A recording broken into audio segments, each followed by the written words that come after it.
ngambil hikmahnya dari musibah yang baru saja rame itu, Halloween ya di Korea.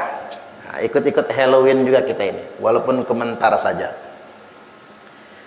Jadi itu namanya euforia yang berujung kepada musibah. Betapa banyak euforia yang sama, bukan cuman Halloween yang di Korea, tapi euforia yang sama juga ujung-ujungnya menjadi musibah. Seperti kasus supporter sepak bola di Kanjuruhan Malang misalnya, atau euforia yang lainnya yang endingnya adalah musibah. Nah, bagaimana cara kita memahami perkara ini? Allah Subhanahu wa taala telah berfirman dalam surah An-Najm ayat 43, 44, 45 dan seterusnya. A'udzubillahi minasyaitonir rajim. Wa annahu huwa adhaka wa abka. Sesungguhnya dialah Allah yang menciptakan tawa dan tangis. Wa annahu huwa amata wa ahya. Dan Allah menciptakan mati dan hidup. Wa annahu khalaqaz zawjaini dzakara wal untha. Allah menciptakan manusia berpasang-pasangan, laki-laki dan perempuan. Ayat 46-nya, 47 loncat ke 48. Wa annahu huwa aghna wa aqna. Dan Allah menciptakan kaya dan cukup. Karena masalah hidup manusia itu ternyata bukan miskin, bukan fakir. Masalah hidup manusia bukan tidak kaya, tapi tidak cukup. Makanya di dunia ini ada orang kaya dan ada orang yang cukup. Karena kaya belum tentu cukup. Kalau cukup sudah pasti berasa kaya. Baik, ini kan menggambarkan kepada kita hidup itu ya begitu. Wa annahu huwa adhaka wa abka. Sesungguhnya Allah yang menciptakan tawa dan tangis. Ini urutannya ini, Allah enggak menyebutkan tangis dan tawa, tapi Allah sebutkan tawa dan tangis. Hati-hati, habis tertawa adalah tangisan. Jadi seolah-olah begini, tangisan itu membersamai tawaan. Makanya kalau pesan ibu saya dulu, halah agamige. Nah, ini bahasa Inggris ini Pak. Halah agamige. Jangan terlalu senang, nanti pasti nangis. Jangan terlalu gembira, nanti sedih. Makanya saya sering ingatkan kepada anak-anak kita kalau study tour gitu ya, kan seneng tuh, euforia study tour, mau jalan-jalan gitu ya. Tapi biasanya kalau terlalu senang ada saja musibahnya. Karena kesenangan yang berlebihan akan dibersamai dengan musibah. Ya, hidup ini jangan terlalu manis Pak, nanti diabetes kan begitu. Kopi itu jadi nikmat karena apa? Bukan karena manisnya kan, justru karena pahitnya gitu. Jadi kopi itu luar biasa ya Pak, walaupun pahit tapi nggak membosenin gitu. Walaupun pahit tapi ngangenin gitu. Makanya sebetulnya di balik tangisan, keperihan, beratnya beban hidup itu ada kegembiraan. Makanya ada rumus di dalam Al-Quran itu, fa inna ma'al usri yusran, inna ma'al usri yusra. Sesungguhnya membersamai kesulitan akan nyusul kemudahan. Dan sesungguhnya bersama kesulitan ada kemudahan. Hidup paling enak begitu, sulit dulu baru mudah. Daripada mudah dulu baru sulit. Kalau bahasa orang tua dulu apa? Berakit-rakit ke hulu, berenang-renang ke tepian. Bersakit-sakit dahulu, bersenang-senang kemudian. Tapi jangan kayak lagunya Slank ya. Berakit-rakit ke hulu, berenang-renang ke tepian. Bersakit-sakit dahulu baru mati kemudian. Gak enak juga. Slank ada aja bikin lagu itu ya Pak. Tapi yang jelas memang begitu. Pelajaran bagi kita, senang jangan kelewatan gitu. Saya nggak mau komentari apa itu Halloween. Saya nggak ngerti itu Pak. Cuman yang saya ingin komentari betapa senang yang berlebihan itu melalaikan. Euforia yang berlebihan itu sangat melalaikan, yang ujung-ujungnya akan berakhir pada tangisan. Hidup ini kita ini sederhana saja, senang sekedarnya, susah juga sekedarnya. Lagi susah bersabar, lagi senang bersyukur. Itulah yang paling enak. Baik, kemudian yang berikutnya wa annahu huwa amata wa ahya. Allah lalu menciptakan mati dan hidup. Ini enak ini Pak, duluan mati daripada hidup. Jangan salah baca ayatnya. Bukan hidup duluan, mati. Wa kuntum amwatan. Dulu kita semua mati. Jadi awal kehidupan adalah kematian. Ini yang harus kita sadari. Awal kehidupan adalah kematian. Jadi kapan kita menjalani hidup pertama kali? Pada saat kita masih mati. Wa kuntum amwatan. Fa ahyakum, lalu kalian semua dihidupkan. Nah, ini kan kita hidup nih Pak. Hidup kita yang sekarang ini sudah tangga yang kedua. Habis mati pasti hidup. Tsumma yumitukum, lalu habis hidup ini mati lagi. Tsumma yuhyikum, tapi ingat, enggak berakhir di kematian. Nanti hidup kembali. Makanya rumus hidup itu mati dulu, baru hidup, mati lagi, baru hidup lagi yang kekal abadi selama-lamanya. Makanya kematian di dunia ini jangan terlampau ditakuti, jangan pula terlampau ditangisi, karena al-mautu babun, mati itu pintu. Pintu apa? Pintu untuk masuk kepada kehidupan yang kekal abadi selama-lamanya. Tapi rumusnya pasti begitu, habis mati ya hidup. Dan untuk mengakhiri kehidupan di dunia ini, semuanya bergantung ajal, ketetapan dari Allah. Nah, ajal ini rahasia. Ada orang itu dijemputnya satu-satu Pak. Ada yang rombongan, termasuk yang tragedi Halloween itu, Israelnya ngejemput rombongan, sikat sekaligus.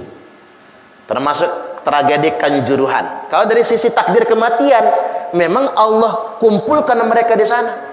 Mau disikat sekaligus oleh malaikat Israel. Begitu caranya. Tsunami misalnya. Kan kejadian di zaman Nabi Sulaiman. Nabi Sulaiman sedang ceramah. Di pojok ada orang yang matanya melotot, ngedip-ngedip. Keciren Pak, karena paling melotot dewek matanya. Nah, yang dia pelototin yang duduknya samping Nabi Sulaiman. Selesai pengajian kan rasa-rasa nggak enak nih Pak. Berdebar, namanya dipelototin kan? Berdebar. Dia ngadu, Nabi, tadi di pojokan ada orang yang melotot. Saat aku beradu pandang, mau tak lawan, pandangan matanya nggak kuat, kata dia. Begitu beradu pandang, begidik jantung, bulu kuduk merinding, persendian ini rasa lemas, copot semua rasanya. Nabi Sulaiman ketawa. Kamu mau tahu dia siapa? Kata Nabi Sulaiman, itulah Israel, sang pencabut nyawa, malaikat maut. Waduh Nabi, ngapain dia datang ke sini? Ya elu yang dipelototin. Berarti elu yang bakal dicabut nyawanya. Waduh, kata dia. Kapan kira-kira Nabi? Ya nggak tahu. Yang jelas kalau udah dipelototin, paling lama 3 hari itu. Nah, makanya Pak, kalau kita lagi aktivitas, ada yang melotot-melotot, jangan-jangan bukan preman itu. Jangan-jangan Israel lagi nyaru, lagi menyamarkan dirinya. Waduh Nabi, saya belum pengen mati, kata dia. Ya itu takdir, kata Sulaiman. Saya pengen kabur. Kabur kemana? Dia minta kabur ke India. Woi, jauh betul, kata Sulaiman. Sanggup gak kamu safar sejauh itu? Dari Baghdad kan, kotanya Nabi Sulaiman. Begini Nabi, tolong saya, kata dia. Anda kan punya prajurit bangsa jin. Karena Nabi Sulaiman itu bisa menundukkan jin, prajuritnya jin juga, termasuk angin. Maka dikirim pakai angin, pakai jin, terbanglah kalau zaman sekarang Pak. Kalau mitos zaman dulu itu pakai sajadahnya Aladin mungkin ya. terbang dari Baghdad ke India, ya cepat sampainya jalur udara. Sampai di India dia nyantai ongkang-ongkang kaki, ngebatin dia. Udah 3 hari di India nih, hebat dah gua, bisa kabur dari malaikat Israel. Nah baru habis ngomong Pak, ngebatin hebat dah gua nih tadi. Gempa bumi, terjadi kehancuran di mana-mana, bangunan atas rontok ke bawah, yang di daratan tenggelam ke dalam bumi. Ribuan orang mati, termasuk dia mati juga. Udah ajal soalnya. Habis kejadian, Israel datang lagi ke Baghdad. Masih jauh dipanggil oleh Sulaiman. Sini dulu. So akrab kan? Kata Israel, ngapa man? Enggak, lu kemarin datang ke sini ngapain? Gua lagi ceramah, lu melototin anak buah gua. Kata Israel, sengaja. Saya ini diperintah Allah nyabut nyawa orang sekaligus, enggak satu-satu, barengan nih. Tapi bukan di Baghdad, di India sono. 3 hari sebelum hari H, saya identifikasi dulu, verifikasi Pak, pencocokan berkas, cocok nggak sama daftar waiting listnya ini. Ternyata kata dia yang lain cocok semua, satu kecele. Kok yang satu nggak ada, kata dia. Muter-muterlah saya di India. Ketemu Amitabh Bachchan belum, ketemu Shahrukan bukan, Sahir saya juga belum. Ternyata bukan di India, Pak. Orangnya lagi di Baghdad, lagi pengajian ternyata.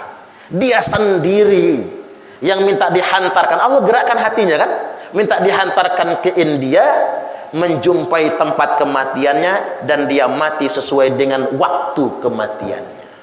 Makanya tidak ada yang bisa kabur dari malaikat itu.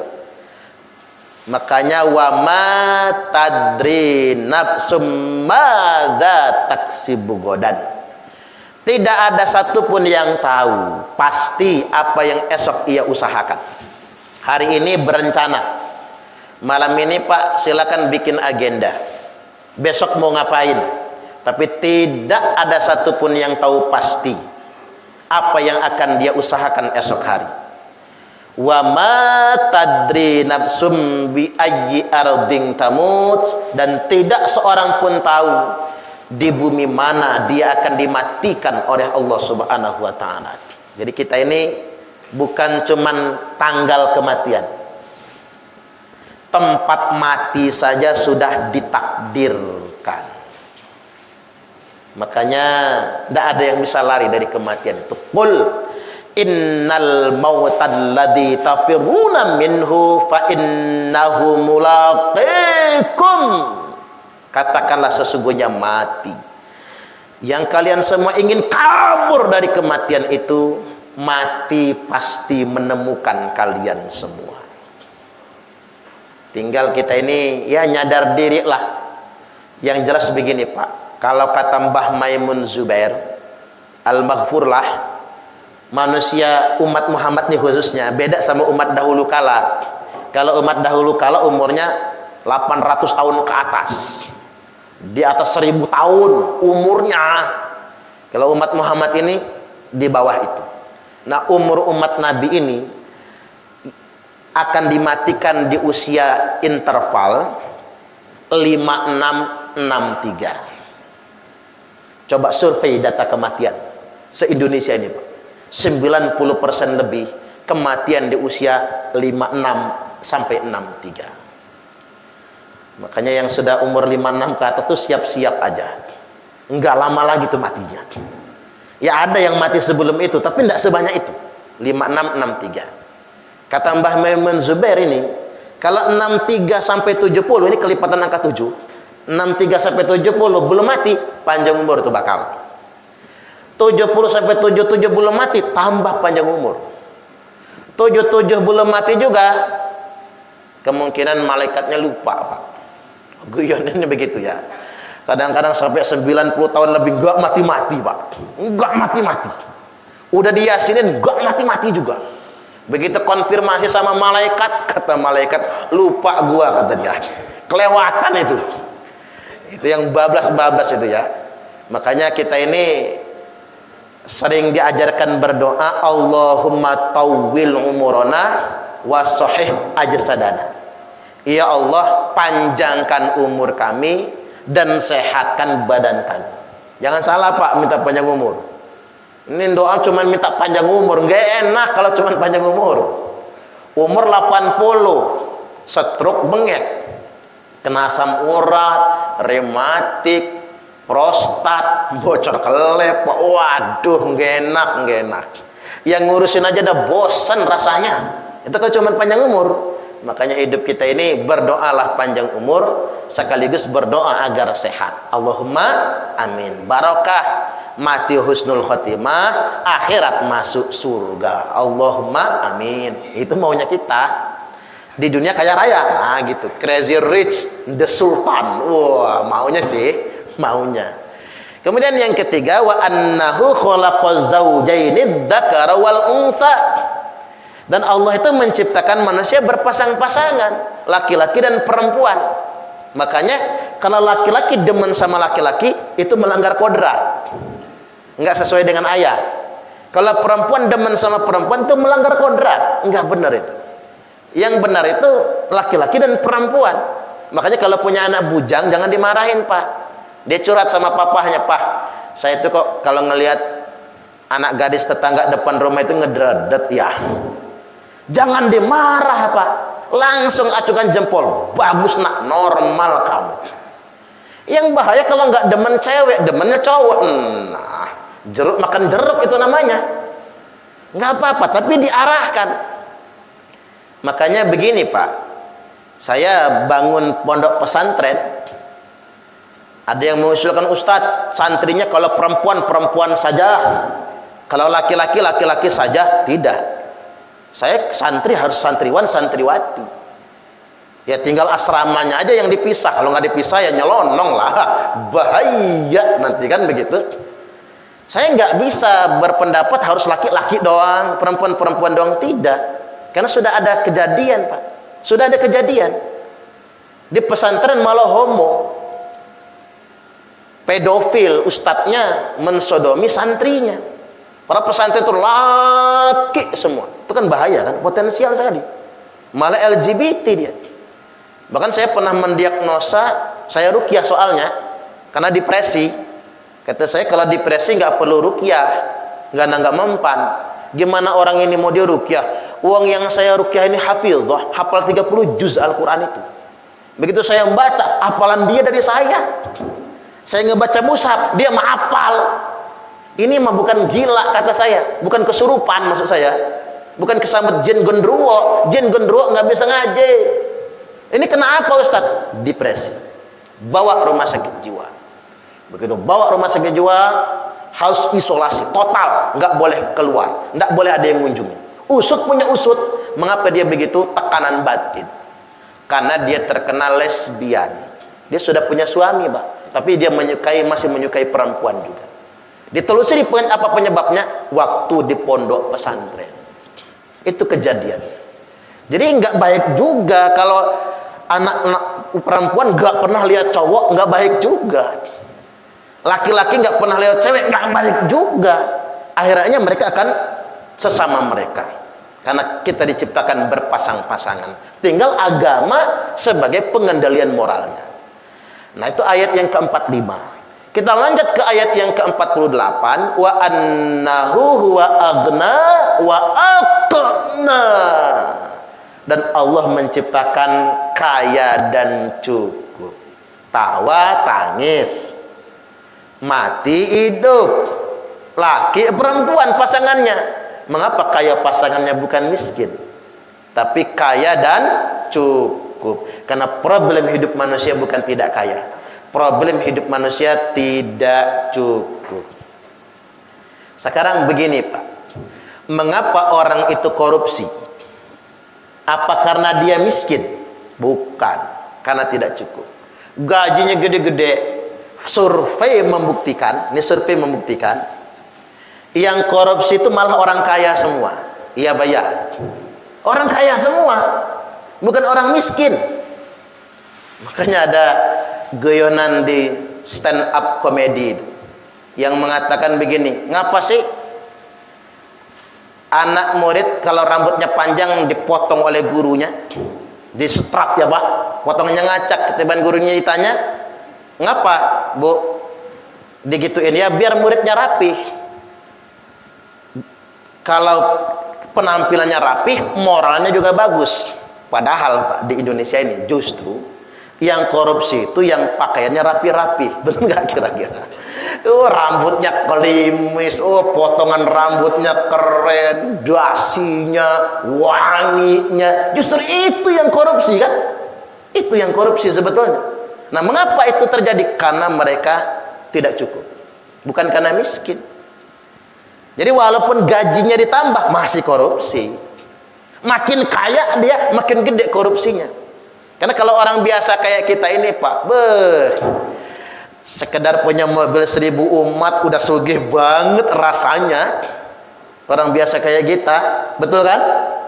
Kalau orang-orang sugih itu yang punya jabatan itu, punya mobil 1000 umat, gak usah nyebut merek Pak, masuk YouTube soalnya. Beli mobil 1000 umat, mereka mah terlalu murah bagi mereka mobil 1000 umat itu. Mereka mah pikirnya Lamborghini, menyebut merek juga tuh. Rubicon gitu, Rubicon kan begitu. Makanya mereka korupsinya gede. Karena mengapa? Ketika mereka makin kaya, keinginan mereka makin besar.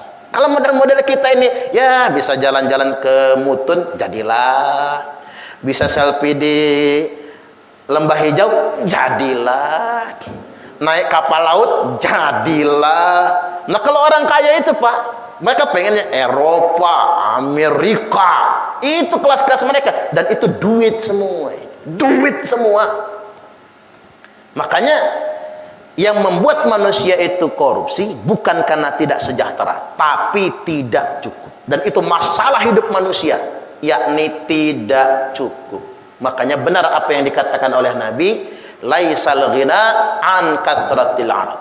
Bukanlah kaya raya itu karena kalian banyak perhiasan, banyak perbendaharaan, banyak materi, banyak tabungan, banyak koleksi mobil. Walakinnal ghina nafsi, tapi kaya yang sebenarnya kaya jiwa kalian semua. Ini ukuran orang kaya. Bukan kaya yang membuat Anda bahagia, tapi rasa bahagia yang membuat Anda jadi kaya. Saya ini nyeramahin begini Pak, buat diri saya sendiri. Karena mengapa? Dulu ekspektasi saya biasa-biasa saja, tapi makin kesini makin banyak keinginan. Ternyata yang membuat manusia jadi susah itu terlalu banyak keinginan dan pengen bergaya. Karena gaya itu mahal. Keinginan manusia nggak akan pernah tertampung. Itu hukum sedemikian rupa. Saya dulu waktu pertama kali ngisi ke pelabuhan ini, kantor bea cukai itu Pak, tahun 2008, sepeda jengki yang saya pakai. Masih pakai, dulu masih mobil merah itu, oren ya, jalan masih satu jalur itu. Jadi pakai sepeda jengki, kasihan Pak. Ada yang kasihan, Ustadz, gini aja lah, ini DP motor, Ustadz nyicil. Kata saya, Pak Haji, kebalik ini, biar saya yang cari DP, Pak Haji yang nyicil. Karena kalau saya nyicil, nggak kecicil, tarik leasing di motor. Sayang, kata saya. Pinteran aja. Ambilnya lagi Pak DP, jadi kantongin sama dia.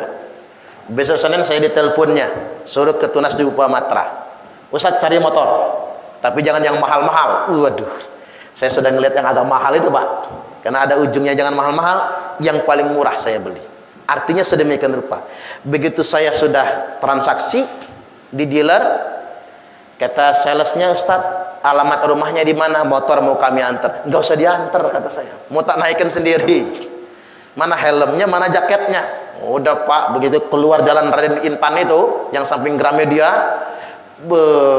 naik motor Fitz X, saya merasa menjadi orang yang paling kaya di muka bumi ini. Terserah orang punya Innova, yang penting saya punya Fitz X. Nah itu kan rasanya kaya kan? Itu rasanya kaya. Begitu sudah punya motor, pengen punya mobil. Udah punya mobil, pengen naik merek. Iya terus manusia, nggak ada selesainya. Kita tersiksa itu justru karena keinginan kan? Makanya sering saya sampaikan, orang Indonesia ini kaya-kaya tapi mentalnya miskin. Saya jujur aja Pak, bukan karena ceramah di Pertamina nih. Saya jujur saja, saya lebih setuju subsidi BBM itu dihapus, dicabut sama sekali. Kalau Pertamina kan cuma menyelenggarakan kebijakan kan. Biar pemerintah dengar nih. Ini jujur saya pribadi begitu. Saya berhitung begini. Saya baca subsidi BBM, gas LPG, dan listrik kita ini per tahun 400 triliun. Gede banget itu. Ketik di kalkulator, error kalkulator itu. Error. Nggak muat nolnya itu. Dan yang memanfaatkan subsidi BBM orang kaya semua. Orang kaya. Jajal yang biasa-biasa saja. Yang setengah kaya. Kaya betul belum? Setengah kaya. Yang kebelinya cuma punya motor. Tapi punya 5 di rumah. Motor 5, TV LCD. Misalnya kan Pak. Yang kaya standar. Nggak mau ngisi premium. Nggak mau Pak. Nggak mau ngisi Pertalite. Ngisinya Pertamax. Ponan-ponan saya itu yang belinya cuma punya motor, nggak mau premium, nggak mau Pertalite, maunya Pak Pertamax. Sayang dia sama motornya, karena dia mampu punya daya beli untuk beli Pertamax. Coba lihat yang ngisi Pertalite apa? Lihat kalau premium ya, mungkin angkot kita maklum lah, karena penghasilan angkot memang terbatas. Pertalite, solar. Saya jujur saya malu Pak, memanfaatkan subsidi itu malu. Mobil saya itu Fortuner. Kalau saya isi Dexlite, loncat nih Pak. 18.000. Ongkos ceramah nggak seberapa gitu kan. 18.000 Pak tekor. Makanya saya ngisinya solar, tapi malu, terus terang malu Pak. Ada tulisannya jalur subsidi. Waduh, malu saya. Mobil istri saya pakainya Honda, ngisinya Pertalite. Nah kata saya, kamu tuh ngisi Pertamax ge. Tambahin uangnya kata dia. Bahwa ngisi Pertamax, terpaksa ngisi Pertalite lagi kan Pak. Nah saya kemarin ceramah di Liwa Pak, habis semua SPBU itu, nggak ada solar. Tapi pinggir jalan penuh sama jerigen solar itu Pak. Sepinggir jalan. Saya tanya sama yang jual jerigenan, seliter berapa? 9.000. Saya bayar 9.000. Daripada saya beli Dexlite yang 18.000, mending solar 9.000. Seandainya harga bisnis solar itu 9.000, saya usul sama pemerintah, bikin saja 9.000, gak apa-apa. Yang penting ada di pasar. Karena subsidi langsung BBM dimanfaatkan oleh orang kaya semua. Kalau mobil tronton ngisi solar Pak, yang punya tronton apa orang kaya, apa orang melarat kira-kira? Supirnya yang biasa saja itu Pak. Yang punya tronton orang kaya semua, perusahaan semua. Nah ini saya pikir bagus juga itu Pak. Kita serahkan, karena terlalu pemborosan saya, dan dialihkan ke subsidi yang langsung. Apa? Digratiskan pendidikan dan lain sebagainya. Saya pakai nalar yang sehat saja. Terus begini, satu hal lagi yang hendak saya sampaikan, manusia itu terlalu banyak keluhan. Di Bandar Lampung ini, coba kita survei ke rumah-rumah. Semua rumah kebeli mobil kan? Kalau di perumahan, semua rumah punya mobil. Tapi ngaku melarat tuh Pak. Ekonomi makin susah. Saya pengen ketawa aja itu. Ekonomi makin susah, enak zaman dulu. Zaman dulu kapan? Kapan? Mau yang kapan maksudnya? 2004. Umur saya waktu baru nikah. Sehari semalam pernah nggak makan saya Pak. Padahal harga beras belum nyampe 1.000. Daya beli nggak ada. Belum lagi apa namanya, zaman saya masih kecil, masih sekolah, yang punya TV di kampung saya cuman satu orang hitam putih pakai aki, tontonannya Ria Jenaka. Lagi seru-serunya nonton, blok mati, habis akinya. Yang punya motor cuma satu orang. Nah karena kita nggak syukur. Kadang-kadang saya identifikasi, orang kampung itu lebih kaya dari orang kota. Rasanya. Mengapa? Kalau kita ke kampung jajal Pak, kita dari Bandar Lampung ke ujung Berung, Umbul, nengok saudara di dusun Pak. Kalau jemu Palembang di dusun. Kalau orang Lampung ini mulang tiuh. Kalau orang Jawa balik kampung. Masuk kampung kita, subhanallah, orang kampung Pak, tahu orang kota datang. Orang kota kerja di Pertamina lagi ya. Orang kota datang langsung manjat kelapa, mau bikin santan. Manjat nangka, ketahuan sahur gori. Nangkep ayam Pak, dipancing-pancing pakai jagung, nggak dapet-dapet, akhirnya dibedil. Orang kota nih belum boleh kemana-mana bagi orang kampung sebelum makan, tersinggung dia. Pokoknya mangan dhisik, pokoknya makan kudai, makan dulu, nggak boleh kemana-mana. Dari jamu pakai lalapan beragam, petek, jengkol, jaling keluar semua, sambal tempoyak keluar semua ya Pak. Kenyang kita makan, boleh kemana-mana. Coba jajal orang kampung datang ke kota, teh baru setengah gelas, orang kota nanya, habis ini mau kemana lagi? Subhanallah, ngusir. Apa orang kota itu lebih miskin? Tidak. Rumah punya, mobil punya, perabot lengkap. Orang kampung rumah saja dari kayu. Orang kota terlalu banyak cicilan, dan orang kota terlalu banyak keinginan. Maka hidup yang sebenarnya bukan masalah kaya miskin, tapi cukup atau tidak cukup. Baik, ini saja yang saya sampaikan.